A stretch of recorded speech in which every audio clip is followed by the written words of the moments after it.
Yeah, baby, you know what time it is. Now let's get it started. Are you kidding me? Unreal! While our HBCUs are mostly known for academic rigor, community, they also know how to turn up. Does he have it? Yes, he does!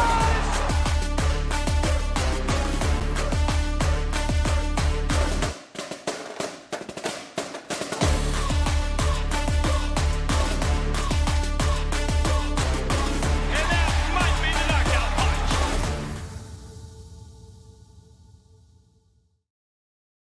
All right. Greetings, salutations. Another episode of Fangs up here. And back in the friendly confines where I can control a little bit more stuff.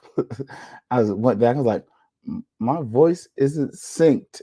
What's going on here? I was watching it. Everything was cool, but instant reactions. Like that's kind of what happens. Like you're kind of a lot of times you're in an environment that's less controlled. So, but thanks again for watching. HBCU Digital Network. This is home to Herb Stewart and the Black Techies. I ain't gonna talk too much trash to Herb because Herb doesn't really talk trash. So, and I don't either. So it's actually pretty cool.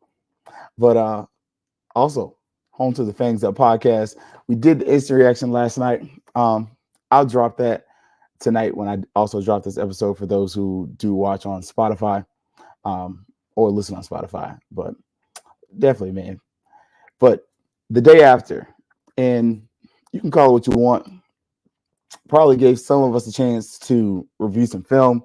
Sorry, I'm celebrating. I got 5-star in the cup today. Babico, 5-star.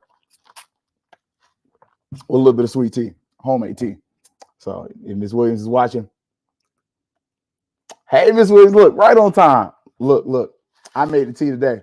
So you already know what's up. Look, it's a Starbucks cup, but it's my tea. You know how I do.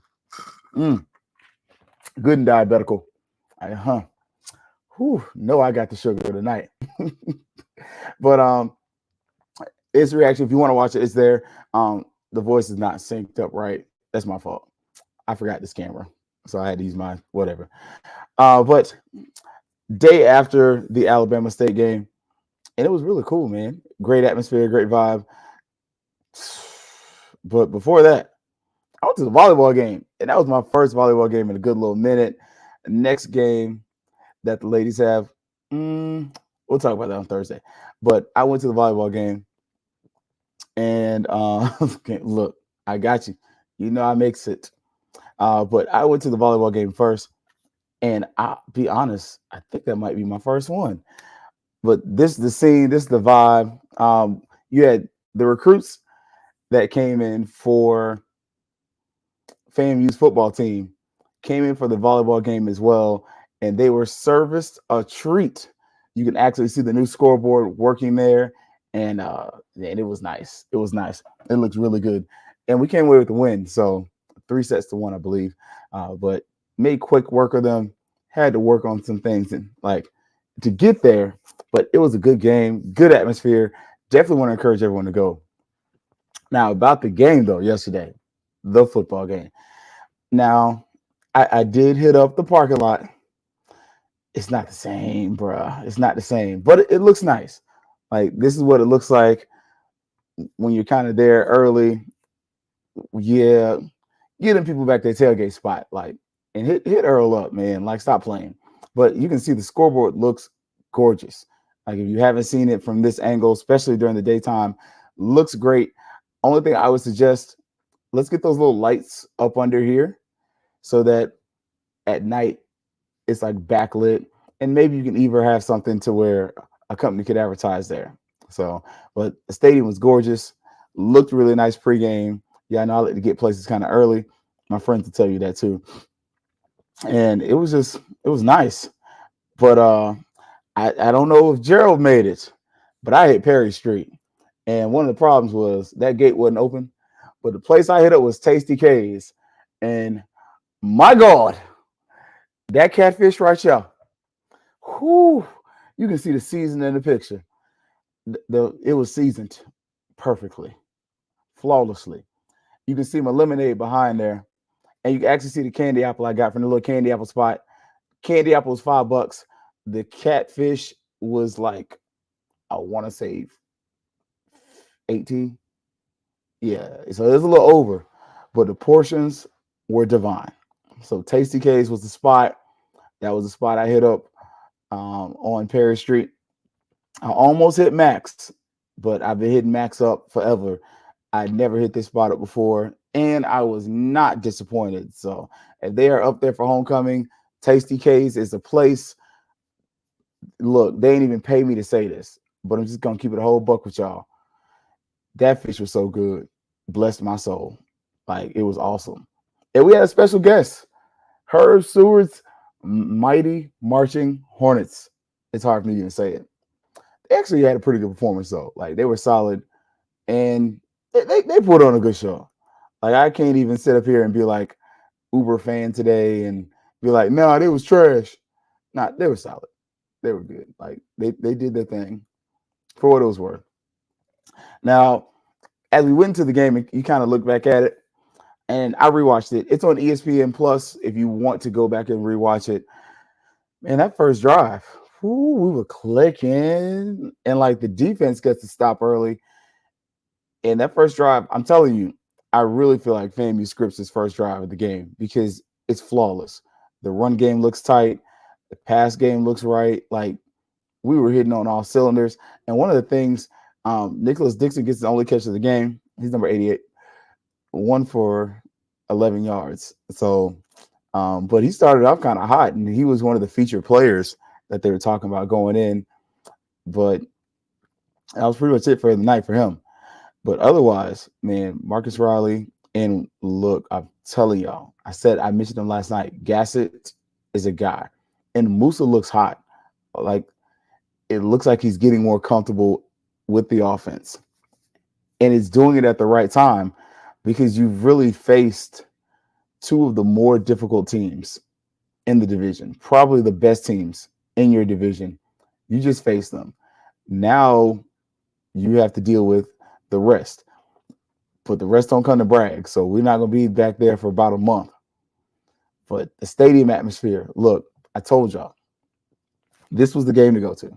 This is why I said it, because it's not my first Alabama State game.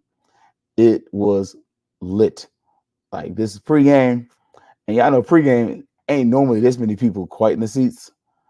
But once the game started, baby, you can see the Mighty Marching Hornets in the corner there. It got filled up quick. I'm going to say that for later, but you can see what happened. Like, you can see it was lit. Like, the facility was packed. About 20,000 plus people there. And Alabama State brought a crowd. Like, FAMU filled our half. But Alabama State, you did your work. And you brought your band. Appreciate it. Like, man, I hit that mute button right on time. It was on point, though. Like, their fans were energetic. Best fans that have come to brag since Southern. Like, I'll just be honest. And not even last year's Southern, because y'all left the band, and I get why. But that other Southern. Like, this was the best opposing fan base that has come to brag in a mighty long time. Like, they were fun. They were behind their team. Like, it was good. It was a great atmosphere. And the energy was there. The band was there. You know, it was kind of there. But like I said, first drive, FAMU scored. Thought it was kind of scripted, but I was cool with it. Because, again, FAMU shows that first drive of the game, we're probably going to score. Now, after that, it kind of flies off a little bit. But it kind of goes – it comes back. Like, and part of the reason it comes back is FAMU's just sticking, really imposing our will defensively.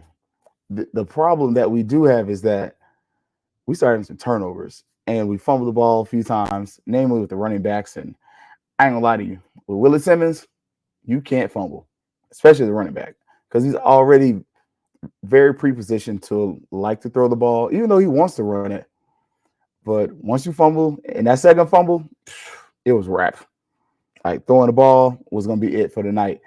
And it worked. I mean, you went for over 200 yards, almost 300 yards passing. Rushing another day where you less than 100, but you won the game. Like, so if that's something that is overly important to you, go have it. For me, I like balanced football, but I like winning more. If you can run an air raid offense and win all the games, I'm really not going to complain about it. Like, I'm going to be cool with it for real. But we kind of saw where our biggest problems offensively did kind of come in. We had some of the missed passes. Like, Musa had a few overthrows. Wasn't as bad as some of the other games. But that one late in the game, man, all of us we all hit the stadium stomp. Like, it was, ain't gonna lie, dude behind me, we were on the back row. And so Buddy's like, Musa overthrows. Buddy jumps and hits the fence. And me and my man next to me, we looking like, bro, if he would have fell over that fence, look, I would have not seen nothing. Like, you seen something?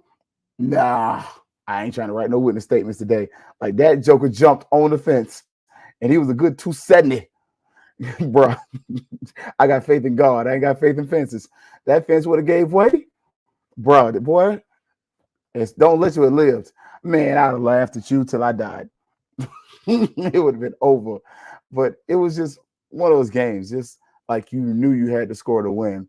But it was pretty solid. And one of the things we saw, FAMU ran a lot of motion routes. Like, and one of the comparisons in the ESPN broadcast to Jamari Shareed was Tyreek Hill. And they're like, he's similar size to Tyreek Hill. He's just not as fast. And I was like, okay, I can see that.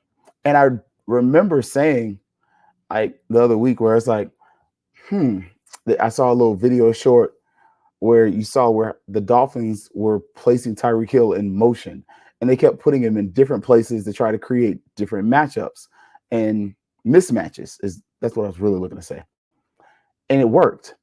And we saw where FAMU's added that to the offense, along with a better use of the tight end. Still, not as much as I really wanted, but we end up seeing, especially at the end of the game, I think Willie Simmons starts noticing, like, this tight end is important. I need to make sure I include them in the game because they are going to help me win. But we saw where FAMU used a lot of motion. And sometimes with motion, it's to help you, I wanted to say delineate, but it helps you decipher what kind of defense they're running. Is this a man? Is this a zone? Who might be covering this person if it is a man? If it is a zone, oh crap, all right. Do I check out of this play? Like, it just goes to some of that Willie Simmons. I don't know. I'm not gonna say that. But like the complexities of the FAMU offense, where he gives the quarterback a lot, but he expects that you're able to process and do different things within the confines of the offense. And we saw that. And we saw we're adding motion, to me at least, adding motion to FAMU's offense gave it another level of complexity, but it also gave it a level of simplicity, which is something I've been asking for. Like, make the offense more simple for Musa, because Musa can kill you. Like, in the fourth quarter, I remember talking to one of the Alabama State guys. We were interacting with each other, and great. Like, despite what happened post game, I ain't gonna lie to y'all. Like, all the Alabama State people I ran into, cool, respectful. Like, we pounded, as far as fist pounds, no homo. But gave each other fist bumps and conversed, and it was like really cool atmosphere. And we actually talked ball, like we were kind of interacting. It's like, hey, what do you think? Like, man, y'all kind of missed some stuff, this, that, and the third. I digress. But you can see where when it kind of clicks, and I was like, fourth quarter, I was like, man, y'all give that dude too much time. Moose is a killer. Like, just telling you. Like, don't get it twisted. Just because he misses some passes don't mean he suck. It's because he's probably prepared, really wanting to throw to a taller target and throw it to a specific spot where the receiver should be. But yeah, that dude's a killer when he can decipher what's going on. And he did at times. And I felt like the use of motion and the use of tight ends within FAMU's offense really allowed for Musa to really further simplify the coverage, but it also gave him an outlet. And it also allowed Musa to throw in the run, which he actually has that skill. He's not as immobile as some of you want him to be. Like some of y'all want to make Musa sound like he's a freaking statue back there. He's not Dan Marino. Just because he wears number 8, he's not Troy Aikman. Like, he's not. He's more mobile than you probably give him credit for. You know, he ain't no Steve Young. Maybe closer to like, that dude that used to play for the Jaguars, that left-handed guy. Y'all know what I'm talking about. But yeah, him. Probably one of them. But at the same point, man, Musa, when he gets hot, it's a problem. And we saw where FAMU definitely had him under center a lot more. And to me, it seemed like he just got more comfortable. And we saw another game where Musa didn't have any interceptions. He should have. He should have had a late pick, but he didn't. And he still bounced back from that. It was just one of those games where he kind of figures it out. He gets comfortable, and he still throws for a bunch of yards. Like, I don't think he gets player of the week this week, but he went for 294. Granted, the dude for Alabama State went for 289, but he threw a pick. Where Musa went 2 touchdowns, no picks, 1 sack. So, that 1 sack, you lost like 9 yards. We had not impressive gains total. Yeah, it wasn't good. But this is also against probably the best, if not second best defense in the Southwestern Athletic Conference. Like, you got to give Alabama State some credit with that. And no matter what you want to say about their coach in his past, that brother can actually coach a little bit. Like, he knows what he's doing. But we saw with the offense as the first quarter kind of went on that we sputtered. We did stall out. But so the second quarter, you do get another touchdown. And, another pass from Musa. Like, first 2 touchdowns of the games, those are Musa passes. Like, nice ones. And, 20-plus yards. Okay, Musa. Now, we did see on the other side, though, Alabama State hit on some chunk plays. Like, that was the only thing I'll say, like, about the defense right now. I'm still going to hit on the offense. But we saw where once that fumble hits, run game was shut down. Like, and Terrell Jennings doesn't have a great day. Not sure why.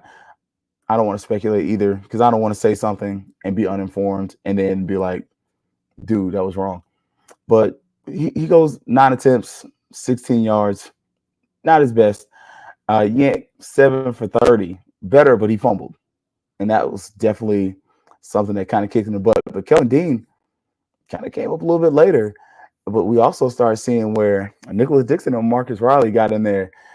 That's something that I would look at our offense and kind of start wondering, are we going to see more of that? We definitely saw a lot of that with, and of course, I'm going to reference Bishop Bonnet.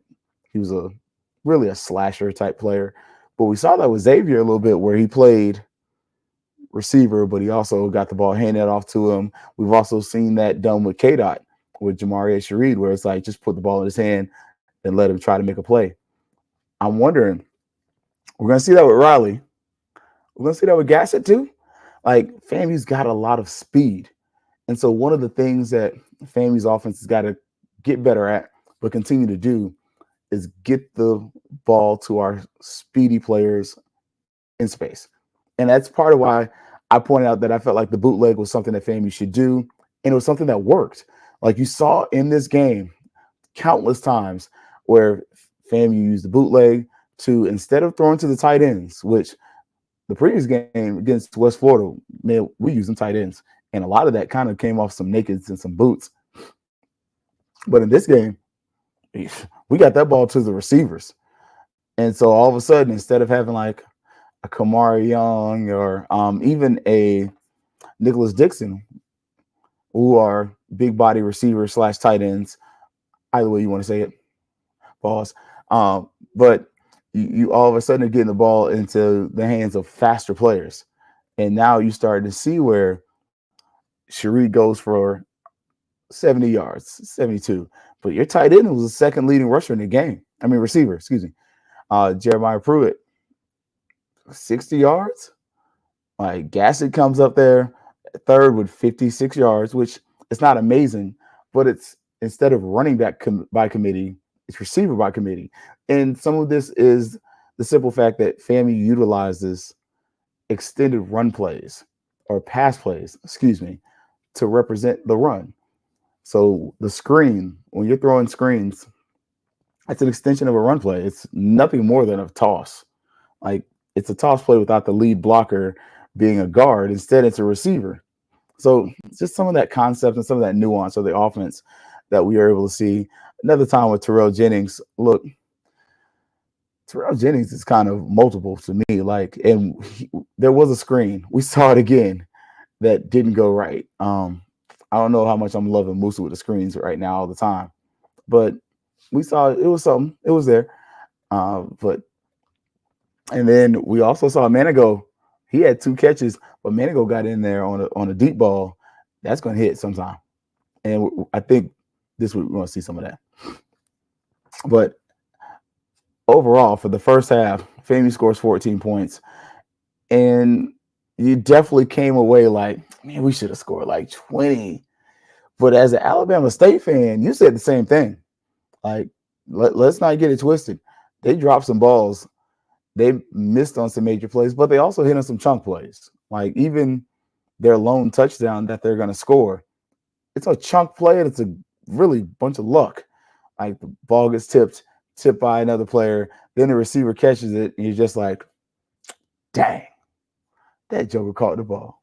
Like, but in the first half, that first drive, first play of the game, Alabama State, offensively, they hit a chunk play, and defensively, FAMU's defense was just there. They were there. And now when I say just there, I'm not saying, oh, they're just here. No. They were where they needed to be. Those dudes were everywhere. And honestly, FAMU's defense scores the only touchdown in the second half for FAMU. Granted, again, Alabama State scores a touchdown, but FAMU's defense scored that second half touchdown, not the offense. And it was just one of those things like you saw where Alabama State's got some potential.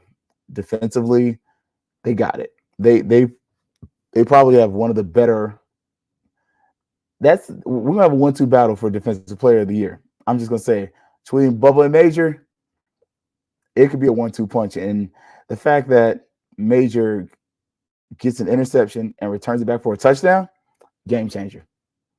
Just for me, that's a game changer.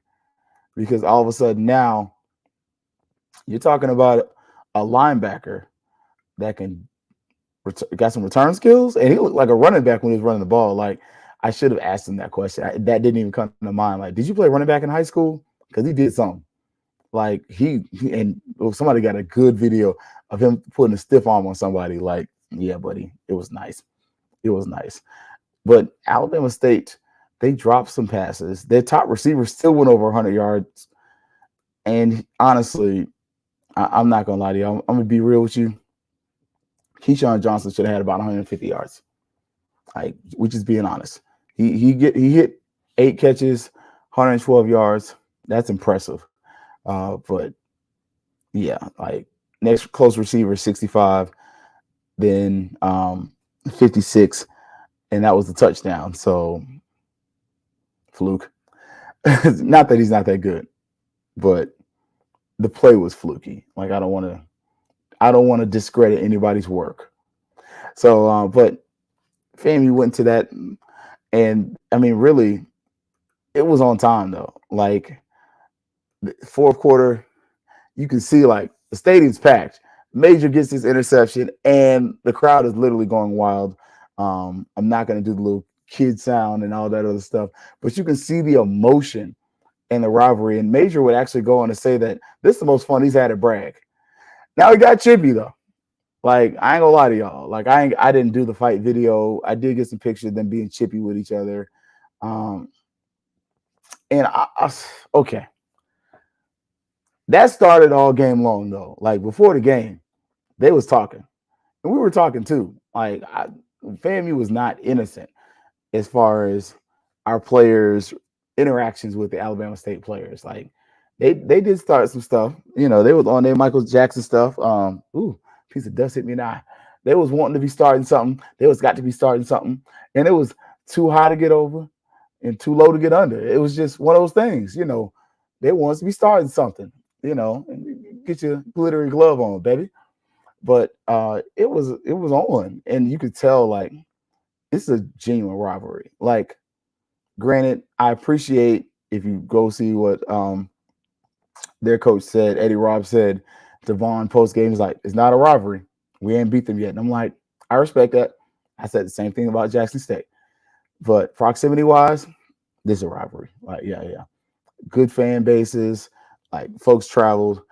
But the chippiness was all game. The chirping was going on for, you know, off and on, but especially later in the game. I will say, and this isn't as a trying to find the right word here. It's a critique. It's a soft critique. I think the refs let them play a little too much. Like, and I respected it because what the refs were trying not to do was have you, me, and anybody else say they took the game from somebody. One thing I cannot say in this game was that the refs took the game from anybody. They didn't. They really didn't. They actually did a great job of being what they're supposed to be, forgotten. I shouldn't notice you're there as a ref. And sometimes, especially late in the game, they miss some calls that were like calls, like that's holding. This is this penalty. But you're swallowing the whistle. You're trying to let the guys play. Cool. But some of it, when it started getting chippy, it should have been a little tighter. Throw the flags, give a sideline warning, throw somebody out if need be, because that wasn't the end of the game. Whatever happens to the security guard, I'm not trying to say it like that to dismiss it. I'm trying to say it such in a way that I don't glorify it. But what the incident with the security guard, that wasn't the first time somebody got punched in the game. You go back and you watch earlier, punches got thrown and no flags got thrown. Like, that wasn't the first time that somebody threw hands, and on both sides, like FAMU, Bama State, like there's a little bit of, disdain between the two programs. And honestly, as a fan, it's good for the rivalry. But that after the game stuff, it was bound to happen when players weren't thrown out, when some flags may not have been thrown when they should have, because you're trying to let them play. Because if the refs do throw some of those flags and do throw some of these personal fouls when they are personal fouls or could have been seen as personal fouls, it may have changed the dynamics of the game in a way that all of a sudden you're impacting the game and impacting who wins or loses. I felt like they did swallow the whistle, but I think that was part of the reason for the altercation later on, because some of those players honestly probably should have already been in the locker room. But also, some of us were chirping. Like, okay, some of them, I ain't talking trash. I don't talk to the players. Like, unless I know you. If I know you, it's like, hey man, what's up? How's it going? Fist bump, wave, whatever, if that. But even with that, it's just like, oh, what's up, man? That's it. But yeah, like we did see the ending was the ending, but it was a good game. Like, overall, yeah. If you're a FAMU fan, we left some meat on the bones. We did. We should have probably won. FAMU probably left a good 10 points on the board, maybe 14. But at the same point, my original score was 28-10, I believe. But then somebody caught me in the parking lot. Jeremiah. 24-10, I believe, or 24-14, something like that. So I was close. Either way. But it turned out to be a really good game. Turned out to be a great environment. And the coolest thing was they brought their band. I didn't upload the band video in here, but if you want to follow the fifth quarter, they might have it. I'm lying. FQ FAMU definitely, I retweeted from the Fangs up thing. But look, they actually brought their band, and Alabama State's band was solid. They actually sounded really good. Like, most times it's very easy to dismiss it, but in actuality, their band was straight. Like, I do need the 100 to add a few songs, but the 100 sounded good. Alabama State sounded solid too. That that whoop that trick thing they did, that was funny. I ain't gonna lie, that was funny. But overall, it was a good game, and it gets me ready and excited for the Valley game. That's a game, man. That's a sneaky game. Just because I think they're taking the bus. That's an 8-hour ride. Yeah, no, that's a long ride. Y'all can have that. We will do a instant reaction after though. But yeah, man. So 23-10, FAMU won. Sloppy game. Wasn't pretty. Too many turnovers. But I will say this: if I did have a player of the game, it's Isaiah Major. And thank you to whoever decided to have him do post game. That was the right guy. Offensively, it's probably Musa. Musa has a good night. I'm seeing growth. He's still in that 60% passing range. And at this point, you are what you are. Musa's a 60% passer. He's solid, though. He's not terrible or anything. He's just 60% right now. And some of that's due to play calling and just what he's asked to do. But at the same point, man, we can do a little bit better. I think Musa can hit in the 70s consistently, completion percentage. Now, outside of that, man, defense, best in SWAC. Best defense in SWAC. Best defensive line probably in the SWAC. Linebackers, I don't know. But for this game, and I'll do this because I don't play. We can look ahead. Let's look at the schedule just a little bit. You have played the two best defenses in your division. Your next game is against Valley, which should be a layup. This should be a game where I need backups. And honestly, smash. Give me Tampa Bay Buccaneers, Mike Allstott, Michael Pittman, Brad Johnson, Keenan McCardell, Keyshawn Johnson, Super Bowl football. Pound that rock. Run it at them and wear them out. Valley has a decent linebacker and secondary core, but offensive line and defensive line wise, wear them out. Wear them jokers slap out. I think if you can do that, you can rest Musa for the second half, get Junior in, get ready for the Southern game, and then get ready for Texas Southern, which are probably going to be two of your tougher battles of the season, because after that, I don't know. The next one's probably Alabama A&M as far as tough games, because Quincy Casey's kind of found his stride. Yeah. And is Andrew Body going to be healthy by the Texas Southern game? But I'm not trying to overlook Valley and Southern, but because I don't actually play the game and because it don't matter if I look ahead, I'm going to do it. But Valley's the next game, and it's the most important game because it's the next game. You should win this game. You should win it handily. We'll go into detail about why Thursday, 8 o'clock here on HBCU Digital Network. And we're going to talk about that game. Also going to talk about the upcoming volleyball game. And we're going to start looking at some of these other sports. Basketball season is creeping up on us very quick. And you got every reason to be intrigued. I saw some dudes practicing the other day. It looked better. They look better. I want to see them as a unit and as a team and how they come together. And we're going to get y'all ready for homecoming. Look, you got about a month to homecoming.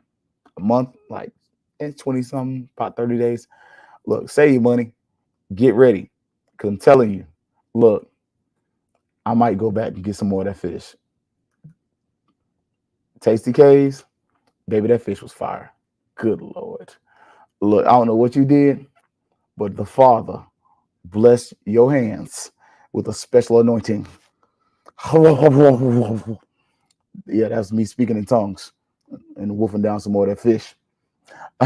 but we're going to talk about the game against Valley, kind of see what FAMU needs to do and just how they can prepare and really what this game can be.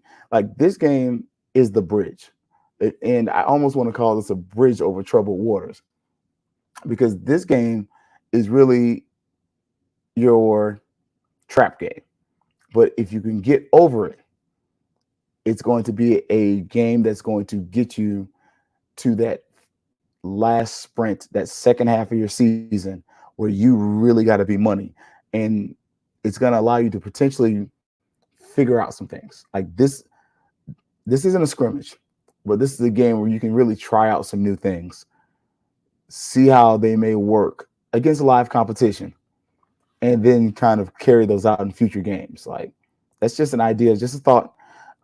But, you know, kind of wait until you probably got a lead for that. We know the first drive is going to be scripted, but I just a thought. I'm gonna put that out there. So I'm gonna let y'all go though. Y'all know, look, I don't run as long as my brothers, but we're gonna try to get them on there. You know, try to talk to Kelvin and Brian, see if we can link up for the instant reaction. If not, we're still gonna do it. You know, we kind of brought it to town, like, so we definitely gonna do that. Talk about it. So Thursday, 8 o'clock, HBCU Digital Network. Like, subscribe, all those good things. Follow, and also share it. Tell a friend, man. Like, let them know what we're doing, trying to get y'all excited and talk real good about your university, baby. So, as always, though, it's going to be Fangs up. Yeah, baby, you know what time it is. Now let's get it started. Are you kidding me? Unreal. While our HBCUs are mostly known for academic rigor, community, they also know how to turn up. Does he have it?